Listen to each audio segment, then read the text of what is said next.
Hey guys, welcome to Rosie's Dessert Spot. Today I'll be demonstrating how to make this tiramisu trifle. We'll be making this in our brand new setup.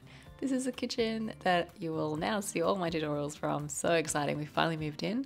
I'll have a video coming out soon with a little tour of our new set. But anyway, back to the tutorial. We have some heavy cream and mascarpone cheese, and some ice, caster sugar and vanilla.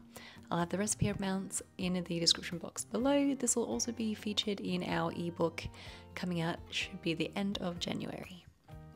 Whisk it all together on high speed with a whisk attachment for about 2 to 3 minutes, or until it looks a little something like this. So nice and creamy with stiff peaks. While I prepare the other stuff, I'm going to pop this into a bowl and cover with cling film. You can pop it into the fridge. It will harden ever so slightly in the fridge, so works in our favor later on. To make the ganache, I'm adding into a microwave safe bowl some dark chocolate. I like to measure it to the gram, and here is some heavy cream. Basically, whenever you're making dark chocolate ganache, you just add double the weight of chocolate for cream. So for example, if I had 100 grams of cream, you would use 200 grams of dark chocolate. Zap it in the microwave for 30 seconds and stir, zap it again for another 30 seconds, and that should do it to create a nice smooth ganache. Pop that aside and cut your cakes. This is a soft sponge cake that I've made here. Again, it'll be listed in the description box below for the tutorial. I also have my own recipe that I'll be adding in that ebook. And then cut 3 different cake sizes. So I've got 4-inch, 5-inch and 6-inch. Now ready to assemble. I'm going to take some coffee with sugar syrup and add it into a bowl with tall edges or a plate. Lay down your very first layer of cake and give it a few seconds to absorb. When you pick it up, pop it upside down so that the dunked side is facing up.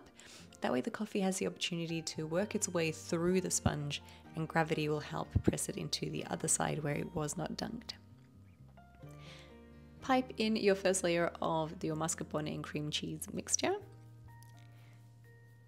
Add ganache, and then just basically continue to layer. The reason why I have 3 different cake sizes is because my trifle bowl is tapered. It starts really kind of small at the base and it gets wider as it moves up to the top. If you had a trifle bowl that is the same width all the way around, you would only really need to bake one size cake. In total, I believe I used about 6 layers of cut cake. Depending on how tall your trifle bowl is, you might use more or less. Continue to build up until you reach about 1 centimeter away from the top. Create the final layer of cream and mascarpone cheese, and just make sure that it is sitting a few millimeters below the very edge of your trifle bowl. So if you need to take a spatula and just help to smooth that out and press it down, you can. And with the remainder of my dark chocolate ganache, I'm going to pour it all over the top. Use your spoon to help move it around and touch the very edges. And that's basically going to seal everything off, and it's a nice chocolate lid to cut into when you're serving.